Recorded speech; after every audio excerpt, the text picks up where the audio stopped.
पीछे देखो पीछे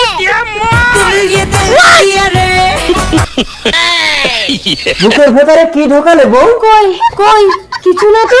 কিছু না, কই দেখি। আরে কিছু না হাত বের করো। এই কিছু না তো, এটা কি? টাকা। এত এত রোজগার করি, টাকা যায় কোথায়? এই লকারের চাবি আমাকে দাও, তারপর আমিও দেখবো তুমি টাকা কোথায় পাও। ইঁদুর, আরে গর্ত থেকে বেরোলে কেন?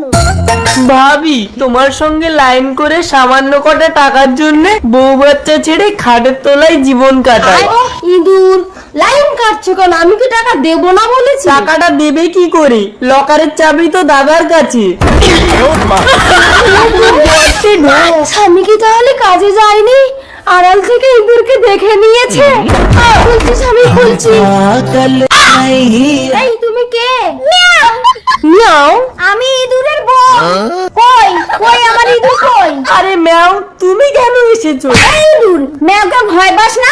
4 দিন হয়ে গেল টাকা পাঠাসনি কেন? আরে আমি তো ভাবির কাজে লেগে আছি, পেমেন্ট না করলে আমি কি করব? ঠিক আছে, এতে আমাদের রান্নার চাল আছে, এগুলো নিয়ে গিয়ে বিক্রি করে তোমরা সংসার চালাও। ঠিক আছে, আরে আমার স্বামী, তাড়াতাড়ি খাটের তলায় লুকাও। আরে চালের বস্তাটা নিয়ে নাও। আরে ম্যাও ডাকছে কোথায়? বিড়াল? বিড়াল ওই কোথায়? আরে কোথায় ডাকছে ম্যাও? কোথায়?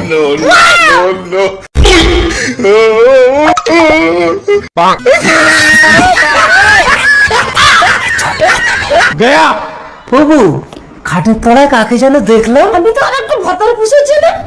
আচ্ছা ঠিক আছে ঠিক আছে, ভাত দাও, খিদে লেগেছে। চাল আছে বাড়িতে, ভাত রান্না করবো। এই কালই তো বাজার থেকে 1 বস্তা চাল আনলাম। এবার বলো, টাকার মতো আমি তোমার চালও বুকের ভিতরে ঢুকিয়ে নিয়ে পাচার করছি। ও মুশকিল, টাকা পাতার হচ্ছিল, লকারের চাবি চেঞ্জ করলাম, ঘরে চাল মশলা পাতার হচ্ছে, এবার আমি কি চেঞ্জ করব? এই অলক্ষীকে ছেড়ে এই লক্ষ্মীকে ধরো, দেখবে সব ঠিক হয়ে যাবে।